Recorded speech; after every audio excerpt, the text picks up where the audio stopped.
FIFA welcomes the opinion issued today. Yeah, Manchester United have agreed a new long-term deal. I think what Casemiro has done at Manchester United, and he's getting a great reception as he's leaving at the end of the season.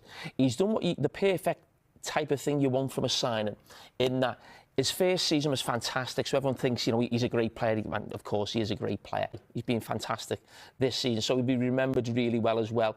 Arsenal away, Manchester City at home, so Casemiro is well before the punditries left you. Speculation is once again swirling around Manchester United as reports suggest the club could be considering a contract extension for Casemiro that would keep him at Old Trafford until 2029. The potential move has ignited intense debate among supporters and pundits alike, raising fundamental questions about the club's long-term strategy, wage structure, and rebuilding process. Since arriving from Real Madrid in 2022, Casemiro has been one of the most influential figures in United's midfield. A five-time UEFA Champions League winner, the Brazilian brought with him a pedigree few players at the club could match. His impact was immediate, defensive solidity improved, midfield balance returned, and United looked far more competitive in high-pressure matches. Beyond statistics, Casemiro's leadership and winning mentality have been widely praised. In a dressing room that has undergone constant transition, his presence has provided structure,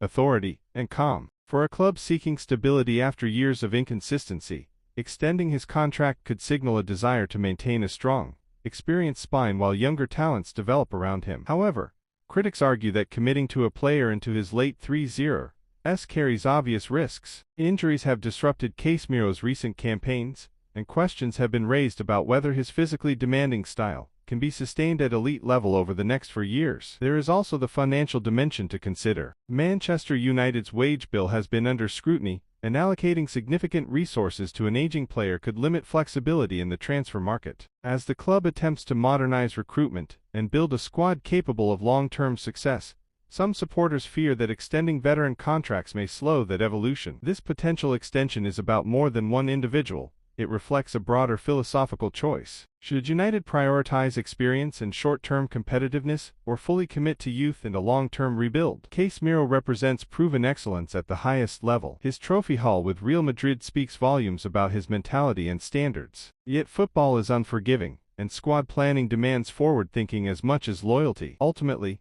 this decision could shape Manchester United's direction for years to come. If Casemiro remains fit and influential, an extension may prove a masterstroke, preserving leadership during a delicate transition. If decline sets in, it risks being viewed as an expensive gamble. For now, the debate continues. Stability or risk? Experience or evolution? At Manchester United, the answer may define the next chapter in the club's rebuilding journey. Speculation is once again swirling around 2029. The potential move has ignited intense debate among supporters and pundits alike, raising fundamental questions about the club's long-term strategy, wage structure, and rebuilding process. Since arriving from Real Madrid in 2022, Casemiro has been one of the most influential figures in United's midfield. A five-time UEFA Champions League winner, the Brazilian brought with him a pedigree few players at the club could match. His impact was immediate, defensive solidity improved,